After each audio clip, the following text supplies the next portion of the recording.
ತಾಲೂಕಿನ ಸರ್ಕಾರಿ ಶಾಲೆಗಳಲ್ಲಿ ಕಾರ್ಯನಿರ್ವಹಿಸುತ್ತಿರುವ 19 ಮಕ್ಕಳ ಮನೆ ಕೇಂದ್ರಗಳಲ್ಲಿ ಇಂದು ಅಕ್ಷರಾಭ್ಯಾಸ ಕಾರ್ಯಕ್ರಮವು ಸಂಭ್ರಮ ಹಾಗೂ ಸಡಗರದಿಂದ ನಡೆಯಿತು. ಶಾಸಕರ ಪರಿಕಲ್ಪನೆಯಂತೆ ಅರಕಲಗೂಡು ತಾಲೂಕಿನ ವಿವಿಧ ಸರ್ಕಾರಿ ಶಾಲೆಗಳಲ್ಲಿ ಮಕ್ಕಳ ಮನೆಗಳನ್ನು ಆರಂಭಿಸಲಾಗಿದ್ದು, ಗ್ರಾಮೀಣ ಭಾಗದ ಮಕ್ಕಳಿಗೆ ಗುಣಮಟ್ಟದ ಪೂರ್ವ ಪ್ರಾಥಮಿಕ ಶಿಕ್ಷಣ ಒದಗಿಸಲಾಗುತ್ತಿದೆ. ಈ ಮಕ್ಕಳ ಮನೆಗಳಲ್ಲಿ ಅಕ್ಷರಾಭ್ಯಾಸ ಕಾರ್ಯಕ್ರಮವನ್ನು ವಿಶೇಷವಾಗಿ ಆಯೋಜಿಸಿ ಮಕ್ಕಳ ಶೈಕ್ಷಣಿಕ ಪಯಣಕ್ಕೆ ಶುಭಾರಂಭ ಮಾಡಲಾಯಿತು.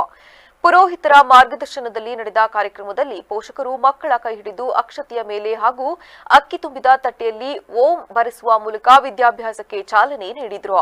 ಮಕ್ಕಳ ಮನೆಗಳಲ್ಲಿ ನಡೆದ ಈ ಅಕ್ಷರಾಭ್ಯಾಸ ಕಾರ್ಯಕ್ರಮವು ಮಕ್ಕಳ ಶೈಕ್ಷಣಿಕ ಜೀವನಕ್ಕೆ ಶುಭಾರಂಭ ನೀಡುವುದರ ಜೊತೆಗೆ ಭಾರತೀಯ ಸಂಸ್ಕೃತಿ ಮತ್ತು ಪರಂಪರೆಯನ್ನು ಪರಿಚಯಿಸುವ ಅರ್ಥಪೂರ್ಣ ಕಾರ್ಯಕ್ರಮವಾಗಿ ಎಲ್ಲರ ಮೆಚ್ಚುಗೆಗೆ ಪಾತ್ರವಾಯಿತು.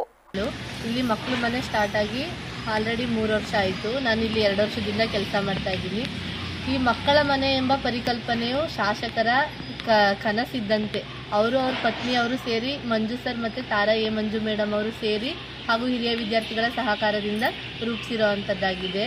ಇಲ್ಲಿ ಅರಕಲಗೂಡು ತಾಲೂಕಲ್ಲಿ ಒಟ್ಟು ಇವಾಗ 19 ಮಕ್ಕಳ ಮನೆ ಶಾಲೆಗಳಿವೆ. ಅದರಲ್ಲಿ ಮೊದಲನೆಯಾಗಿ ಸ್ಥಾಪನೆಯಾಗಿದ್ದು ಹಣ್ಯಾಳು. ಇಲ್ಲಿ